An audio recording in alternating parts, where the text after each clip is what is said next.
नमस्कार, मैं हूं रमेश भट्ट। हमारे खास कार्यक्रम रहस्य में आपका स्वागत है। आज के इस एपिसोड में हम पड़ताल करेंगे कोणार्क के सूर्य मंदिर की। एक ऐसा मंदिर जो सूर्य देवता को समर्पित है, जिस मंदिर के इंच इंच में कारीगरी छिपी है और कोने कोने में कोई ना कोई चौंकाने वाला राज। तो कैसा है ये राज और कैसी है ये कारीगरी, चलिए पड़ताल करते हैं। सदियों से करोड़ों लोगों की आस्था के प्रतीक सूर्य देव, एक ऐसे देवता जिनके रोज के आगमन को एक देवता का साक्षात दर्शन माना जाता है, धरती पर नई ऊर्जा का संचार माना जाता है, नई सुबह की शुरुआत माना जाता है और जिनके आगमन के साथ भी हजारों श्रद्धालुओं के हाथ प्रार्थना में जुड़ जाते हैं।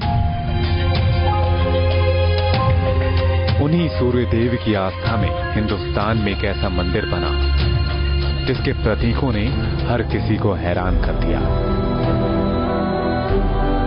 सदियों तक सवाल उठते रहे कि आखिर बंगाल की खाड़ी के किनारे धरती पर बना पत्थरों का ये विशालकाय रथ किसका है। आखिर 750 साल पहले मंदिर में इंच इंच पर उकेरी गई नक्काशी के पीछे कारीगरी किसकी है। आखिर अपने अवशेषों में भी विज्ञान समेटे संरचना की कहानी कैसी है।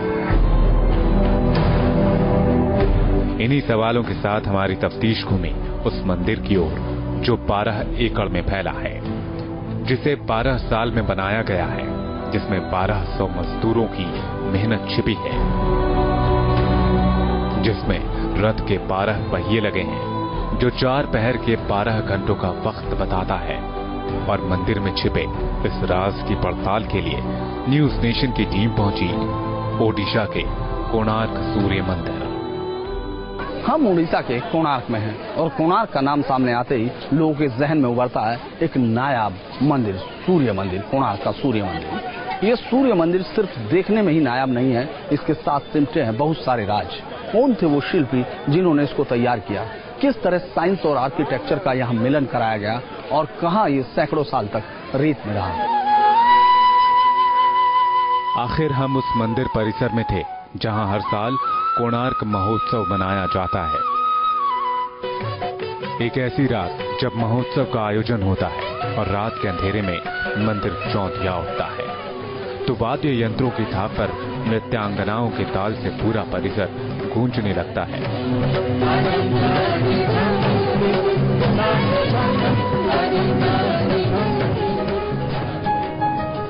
इसी मंदिर में एक राजा की आस्था छिपी है, 1200 मजदूरों की दिन रात की मेहनत छिपी है, इंसान के दिमाग और इत्तेफाक की कहानी छिपी है। कलिंग शासन का इतिहास कहता है कि सूर्य भक्त राजा नरसिंह देव प्रथम ने जब ईश्वर को एक सबसे बड़ी भेंट देने की ठानी तो वो साल था 1238, जब मंदिर में 1200 मजदूर लगाए गए और इसके 12 साल बाद 1250 में जो मंदिर बनकर तैयार हुआ उसे विश्व धरोहर माना गया। लीजिए, हम हैं कोणार्क के सूर्य मंदिर के परिसर में। ये मंदिर बाहर से देखने पर जितना भव्य लगता है, अंदर आते आते इसको देखकर आपकी हैरानी लगातार बढ़ती जाती है। इस मंदिर को 13वीं सदी में नरसिंह देव ने बनवाया था, जो पूर्वी गंग वंश का शासक था। कहा जाता है कि नरसिंह देव ने कहा था कि 1200 कारीगर 12 साल तक इस मंदिर के अंदर रहकर इस मंदिर को बनाएंगे और उससे पहले कोई बाहर नहीं जाएगा। 1200 कुशल कारीगरों की 12 साल की मेहनत का ये जब सामने नतीजा आया तो दुनिया में कहा जाता है कि इतना खूबसूरत सूर्य मंदिर और कहीं नहीं है। कहते हैं कि अगर गंग राजवंश के शासन को पढ़ना हो तो उसकी कहानी लिखी है कोणार्क के सूर्य मंदिर में, जो उड़िया आर्किटेक्चर का बेमिसाल नमूना है, जिसमें महीन से महीन नक्काशी मिलती है तो विशाल से विशाल ढांचा और उस ढांचे में रखी मूर्तियां भी मिलती हैं। जिस मंदिर में जितनी महीन कारीगरी मिलती है उतना ही विशाल संवाद मिलता है। पूर्वी दिशा से जैसे ही आप कोणार्क मंदिर के अंदर घुसते हैं तो आपका सबसे पहले सामना होता है शेरों की एक जोड़ी से। इस शेरों की जोड़ी के साथ ये सिंह द्वार कहलाता है। इसके पीछे नृत्य मंडप और उसके पीछे जगमोहन, और भगवान सूर्य की पहली किरण गर्भगृह में स्थित सूर्य की मूर्ति पर जाकर पड़ती है। शिल्पियों ने इसको इसी तरह बनाया था। इस पूरे मंदिर में अगर हम देखेंगे तो 3 द्वार हैं, एक सिंह द्वार, दूसरी तरफ हाथी का है हाथी द्वार, और एक तरफ अश्व द्वार, यानी तीनों तरफ शक्ति, साहस और पैसे के साथ इन तीनों को जोड़ा गया है। क्योंकि ये एक रथ है, इसीलिए इसमें पीछे की तरफ कोई रास्ता नहीं दिया गया, 3 द्वार इसमें बनाए गए हैं। वो युग था युद्धों का, और उन युद्धों के ही प्रतीक के तौर पर उतारा गया इन शेरों में। मंदिर के मुख्य द्वार पर दिखने वाले 2 शेर, जिन्होंने युद्ध लड़ने वाले 2 हाथियों को दबोच रखा है। लेकिन प्रतीकों का ये संगम यहीं खत्म नहीं होता। शायद आज हाथियों के नीचे देखना भले ही मुमकिन न हो, लेकिन इन हाथियों के नीचे दबे हैं बेबस इंसान। आप इसे प्रार्थना कहें, अभिलाषा कहें, मन्नत कहें या फिर फरियाद, सूर्य देवता में आस्था रखने वाले एक राजा ने ऐसा मंदिर बनवाया। जो मंदिर सूर्य देवता के काल्पनिक रथ के आकार का है, जिस रथ को सूर्य के 7 रंगों की तरह 7 घोड़े खींचते हैं, जिसमें 24 घंटे की दिनचर्या की तरह 24 पहिए लगे हैं, जो पहिए सूर्य की रोशनी से घंटा और मिनट में वक्त बताते हैं, जिस मंदिर में कभी टनों भारी मूर्ति हवा में लटका करती थी, जिस विशालकाय मंदिर का प्राण उसके शिखर में बसता था।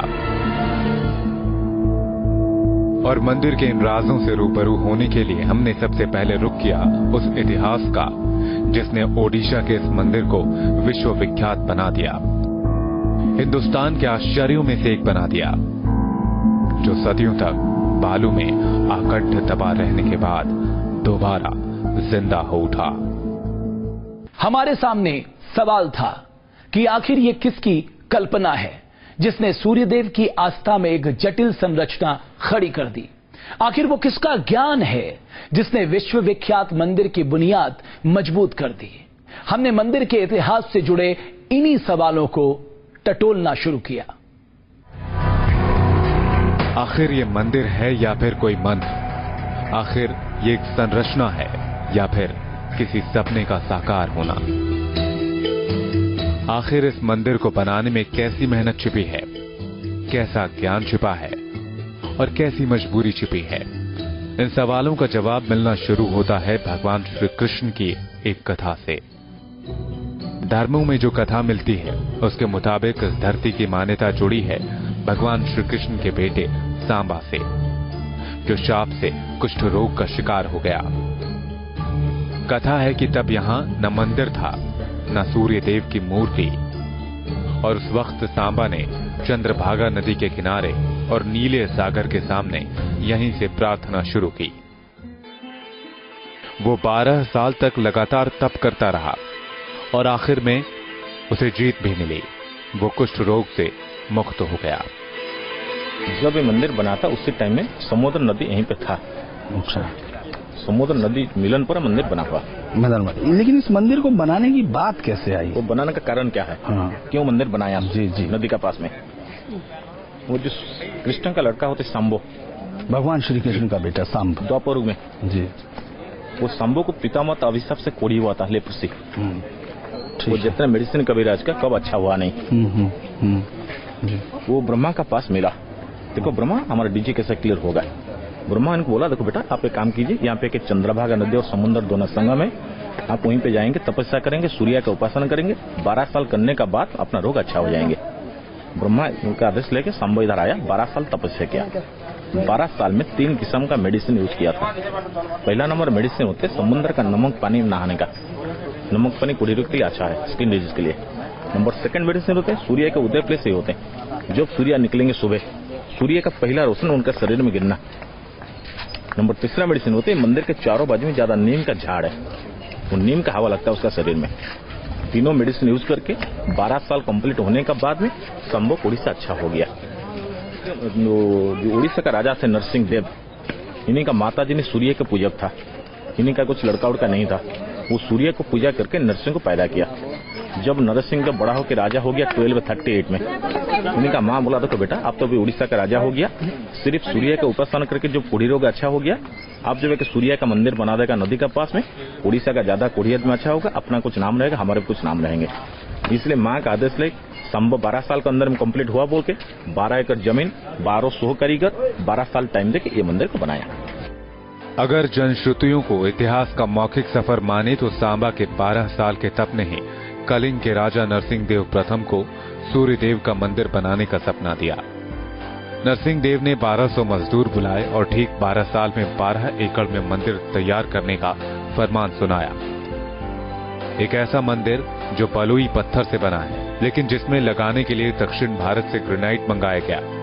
सूर्य मंदिर को 98 फीट ऊंचा बनाया गया और उसमें नक्काशी की गई। नृत्य से आराधना के लिए नट मंडप बनाया गया। मंदिर को ऐसी दिशा दी गई कि सूर्य की पहली किरण नट मंडप से होते हुए गर्भगृह तक पहुंचे। बताया जाता है कि 1200 मजदूरों ने 12 साल में पूरा मंदिर तैयार कर लिया, लेकिन आखिरी दिन तक 52 टन का चुंबक छत तक नहीं पहुंचा सके। सभी के सर पर मौत का साया मंडराने लगा। 1200 मजदूर अपनी बलि दिए जाने की उल्टी गिनती गिनते रहे। कहा जाता है कि मुख्य वास्तुकार विशु मोहराना के 12 साल के बेटे धर्मपत मोहराना ने रात के अंधेरे में छिपकर अपने पिता का अधूरा काम पूरा किया। उसने 52 टन का चुंबक मंदिर के टॉप पर पहुंचाया, मंदिर की संरचना पूरी की, फिर यह सोचकर समुद्र में कूदकर खुदकुशी कर ली कि अगर राजा को 1201 मजदूरों का हाथ होने का पता लगा तो सारे के सारे लोग मारे जाएंगे। 1200 कारीगर देखा, जो सुबह से राजा को पता चलेगा 12 साल का बच्चा किया, 1200 कारीगर को मार देंगे। 1201 हो गया, वो बोला था 1200 कारीगर, 1201 हो गया। इसलिए 1200 कारीगर बात छुपाने के लिए विश्व महाराणा को डिमांड किया। देखो विश्व 1200 कारीगर का लीडर होता है, आप 1200 कारीगर को बचाएगा, नए का लड़का बचाएगा, किसको चाहिए अब? उसी टाइम लड़का ने सोचा जब हम अकेला मर जाएंगे 1200 कारीगर बच जाएगा, हमारा पिताजी बच जाएगा, हम जो बचेंगे 1200 कारीगर मरेगा, हमारा पिताजी मर जाएगा, कारीगर का वंश लोग हो जाएंगे। इसलिए 1200 कारीगर यानी का पिताजी का जान बचाने के लिए 12 साल बचाने मंदिर के ऊपर चढ़ के, हम पहले समुद्र था, समुद्र से कूद के सुसाइड किया। इसलिए ये मंदिर पूजा नहीं हुआ। इस मंदिर में कभी पूजा नहीं, अपवित्र हो गया मंदिर। जनश्रुतियों की माने तो वाकई मंदिर का पहला दिन एक 12 साल के बच्चे की मौत के नाम रहा। इसे चाहे बंधुआ मजदूरी कहें, मौत का डर कहें या फिर 12 साल के बच्चे का चमत्कार, लेकिन जो मंदिर बनकर तैयार हुआ उसके अजूबों ने हर किसी को हैरान कर दिया। अगर आप मंदिर को देखेंगे तो इसकी नक्काशी आपको आकर्षित करेगी, लेकिन कारीगरी देखेंगे तो आप हैरान रह जाएंगे। इस मंदिर की खासियत यह है कि इस पूरी संरचना को एक मैग्नेटिक टॉप ने बचाए रखा। इस मंदिर में सूर्यदेव की फ्लोटिंग प्रतिमा थी और 750 साल पुराना मंदिर का सनडायल सटीक वक्त बताता है। इस मंदिर में राजा नरसिंह देव प्रथम की कल्पना छिपी है। इस मंदिर में मुख्य आर्किटेक्ट विशु मोहराना की कारीगरी छिपी है। इस मंदिर में एक चमत्कार की कहानी छिपी है जिसने पूरे मंदिर को दिव्य और भव्य बना दिया। कहते हैं कि मंदिर में नट मंडप सबसे पहले बना, जहां नृत्य के जरिए सूर्य देव की पूजा की जाती थी और उसी नट मंडप से होकर सूर्य की पहली किरण सूर्य देव की प्रतिमा पर पड़ती थी। कहते हैं कि सूर्य देव की प्रतिमा में बीचों बीच हीरा जड़ा था, जिस पर रोज कुछ मिनटों तक सूर्य की पहली किरण पड़ती थी और हीरे की चमक से गर्भगृह जगमगा उठता था। इस वक्त हम जहाँ खड़े हैं गर्भगृह में, ये सूर्य की शाम के वक्त की मूर्ति है। यानी इसमें यहाँ अगर हम देखें तो तीनों पहर की तरह से उस तरफ जो सूर्य की सुबह की मूर्ति, यानी जब जन्म होता है उस वक्त की मूर्ति है। बीच में जब आप युवावस्था में होते हैं उस वक्त की मूर्ति, और ये उस वक्त की मूर्ति जब आप सूर्यास्त यानी शाम के वक्त जब सूर्य अपने घर जाना चाहते हैं तो उस वक्त। इसीलिए तीनों मूर्तियों के अगर आप सिर्फ चेहरे को देखें तो आप ये समझ पाएंगे कि उन शिल्पियों ने किस तरह से काम किया था। कहते हैं कि मंदिर की मुख्य कारीगरी उसके टॉप में छिपी थी, जिसे दधिनौती कहा जाता है। कहते हैं कि दधिनौती को ही तैयार करने में 1200 कारीगर हार गए। पूरा मंदिर तैयार हो गया और दधिनौती को तैयार करने के लिए सिर्फ 12 घंटे का वक्त बचा था। दधिनौती पर 52 टन का चुंबक स्थापित करना था, जो नामुमकिन था। लेकिन कहते हैं कि जिस काम को मुख्य वास्तुकार पूरा नहीं कर सके, वो काम उनके 12 साल के बेटे ने कर दिखाया। दावा किया जाता है कि एक रात चुपचाप वास्तुकार के बेटे ने टॉप को तैयार किया और 1201 मजदूरों के आंकड़े को छिपाने के लिए टॉप से कूदकर ही खुदकुशी कर ली। कहते हैं कि पूरे मंदिर की मजबूती उसी दधिनौती में छिपी थी, जिसका चुंबक लोहा लगी दीवारों को खींचता रहता था और उसी चुंबक के दम पर भगवान सूर्य की मूर्ति गर्भगृह में तैरती रहती। एक ऐसी कल्पना जो वास्तुशिल्प में शायद ही कहीं उतारी गई हो। ये वो वक्त था जब कलिंग सूर्य भक्त था, सूर्य परिवार का भक्त था और मंदिर में सूर्य देव की पत्नी संध्या और छाया को भी जगह दिया गया था, जिस पर सूर्य देव की पहली छाया पड़ती थी। सूरज की जो पहली किरण गिरती थी, इस जो जगमोहन मंदिर जो अगला मंदिर है उसको पार कर जो मेन मंदिर था, जिसको सूर्य मंदिर बोलते हैं, उसके अंदर पूरी वो रोशनी पहली किरण सूर्य की मूर्ति पर पड़ती थी। हर एक मंदिर के लिए कोई ना कोई रीजन था, कोई ना कोई उन्होंने कुछ दिया है। इसमें क्या ये पत्नियों को समर्पित या किस लिए मंदिर का कार्य? सूर्य जब ये होता ना, सूर्य का पत्नी का मंदिर बोलते हैं इसको, छाया और संज्ञा। तो उस मंदिर की छाया इस तरफ गिरता था। अच्छा, अभी नहीं गिरता, अभी तो टूट गया मंदिर। इस मंदिर में एक राजा ने मानो सूर्य को साधने की हर मुमकिन कोशिश की और उन कोशिशों का ही एक नतीजा है सन डायल यानी सूर्य घड़ी। ये जो ये बनाई गई हैं तीलियां, ये कितने हैं? 8। इनका क्या है? 8 पहर 24 घंटा 24 घंटे के 8 पहर को अलग अलग हिस्सों में बांटा गया है। 3 घंटा में एक प्रहर होता, 3 घंटे का एक पहर, दिन रात मिला के 24 घंटा 8 प्रहर। अच्छा, इसलिए 8 लाठी है। ये 8 इसीलिए बनाए गए। ये सूर्य का रथ है और ये पूरे कितने इस तरफ है? 24, ये साइड 12, वो साइड 12।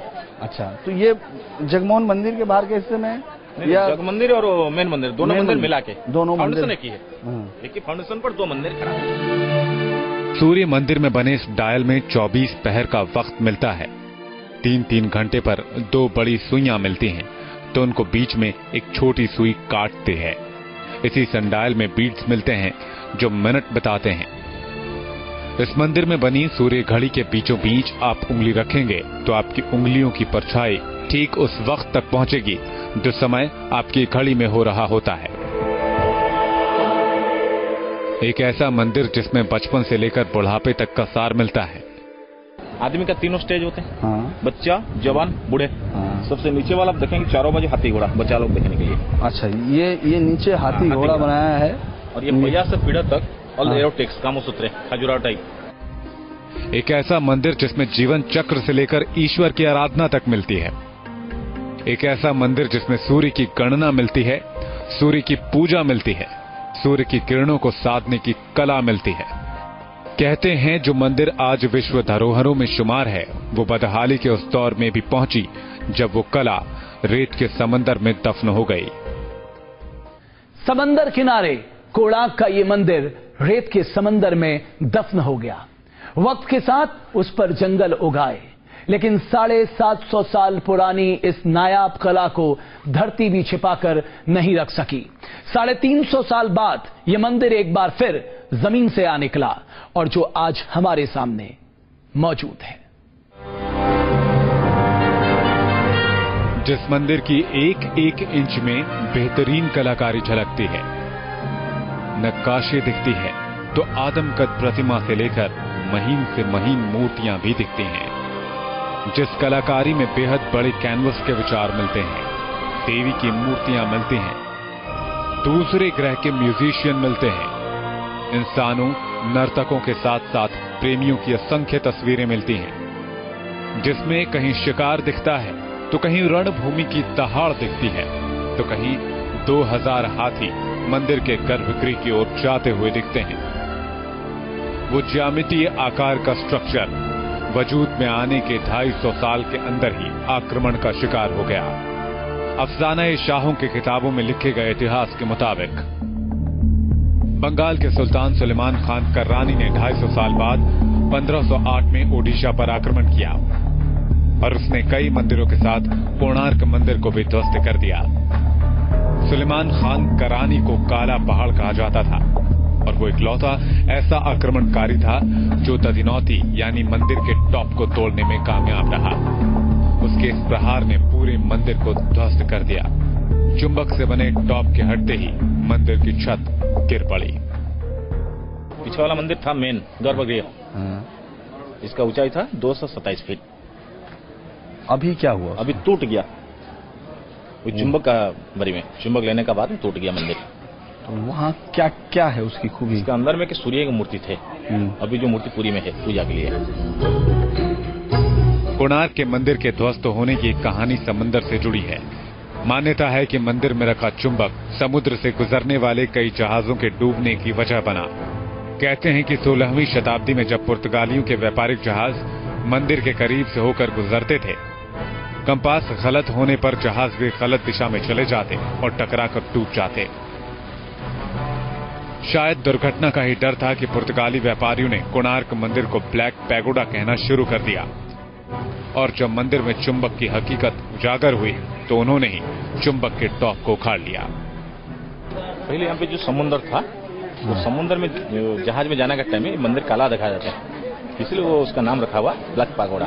और इतिहास बोलते मेन मंदिर के ऊपर में एक मैग्नेट था, powerful metallic stone, 53 ton weight. जब पोर्तुगीज का जहाज जाते थे वाणिज्य करने के लिए, वो जहाज का सामने जो गाइड होते कंपास, ये कंपास को मैग्नेट मिस गाइड करके जहाज को अनबैलेंस कर देते हैं, दिशा बदल देते हैं, कोई ऑटोमेटिक धक्का लगे टूट जाते थे जहाज। इसलिए वो देखा इसके अंदर में क्या है, मेटालिक स्टोन हमारे जहाज को खींच के तोड़ देते हैं। वो डिनामाइट चार्ज करके चुंबक हटा दिया। चुंबक हटाने के बाद मुख्य मंदिर टूट गया। ओडिशा का इतिहास कहता है कि 1568 में कलिंग मुस्लिम शासन के अधीन हो गया। इसके बाद पुरी के पंडितों ने प्रतिमा को पवित्र बनाए रखने के लिए वहां से हटा लिया। कोणार्क के मंदिर को बालू में दबा दिया गया। लुटेरों से बचने के लिए कोणार्क का बंदरगाह भी बंद कर दिया गया। इसके बाद कोणार्क वीरान हो गया, मंदिर पर जंगल उगाया।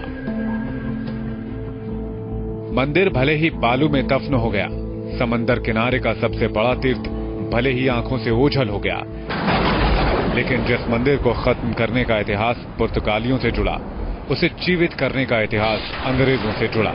साल 1900 के आसपास कारोबार के लालच में लॉर्ड कर्जन ने बंदरगाहों की तलाश शुरू की और इसके साथ ही कोणार्क बंदरगाह के साथ साथ 300 सालों से दफन मंदिर को एक नया जीवन मिला। ब्रिटिश आर्कियोलॉजिस्ट ने मंदिर के बेस को बाहर निकाला, इसकी मरम्मत की और ये देखकर हैरान रह गए कि बालू में दफन मंदिर की ऊंचाई 229 फीट तक है, दर्शकों का हॉल 128 फीट ऊंचा है और पूरा परिसर 857 फीट लंबा और 540 फीट चौड़ा है। अंग्रेजों ने बालू में दफन एक मंदिर को बाहर क्या निकाला, सदियों पुराना वो इतिहास भी जिंदा होने लगा। वो इतिहास जिसमें भगवान सूर्य का गर्भगृह दिखता है। गर्भगृह तक सूर्य की पहली किरण के पहुंचने का चमत्कार दिखता है। सूर्य के 7 रंगों की ही तरह 7 घोड़े दिखते हैं। वक्त के 24 घंटों की तरह 24 पहिए दिखते हैं, जिसमें बचपन, जवानी और बुढ़ापा के जीवन का दर्शन मिलता है, जिसमें युद्ध की विभीषिका दिखती है और जिसे देखकर महान कवि रविंद्रनाथ टैगोर की जुबान से शायद अचानक ही निकला होगा, यहां पर पत्थरों की भाषा इंसानों की भाषा से आगे निकल गई है। तो क्या वाकई ये मजदूरों की सोच में छिपी कविता है या मुख्य वास्तुकार के ज्ञान का साहित्य से कनेक्शन? ये मजबूरी में तैयार की गई रचना है या फिर अपने राजा को एक नायाब तोहफा देने की कोशिश? कोई नहीं जानता कि जब इंसान की क्षमता का एक दायरा होता है तो पत्थरों को एक के ऊपर एक रखने की कौन सी तरकीब निकाली गई। कोई नहीं जानता कि पत्थरों के 5 लेयर में बने मंदिर में जोड़ नजर क्यों नहीं आते। कोणार्क का यह सूर्य मंदिर ऐसे कई राज समेटे हैं जो वास्तुकला का नया अध्याय खोलता है। ईंट पत्थरों में चुंबक के इस्तेमाल का तरीका बताता है। कोणार्क का सूर्य मंदिर ट्रायंगल का एक सिरा है जो शायद आज हमारे सामने मौजूद नहीं होता अगर अंग्रेजों के मन में बंदरगाह का लालच पनपा नहीं होता। लेकिन एक सच ये भी है कि कितने मंदिर जमीन में ही दफन रह गए। ये कोई नहीं जानता। तो आज के इस शो में बस इतना ही। आप देखते रहिए न्यूज़ नेशन।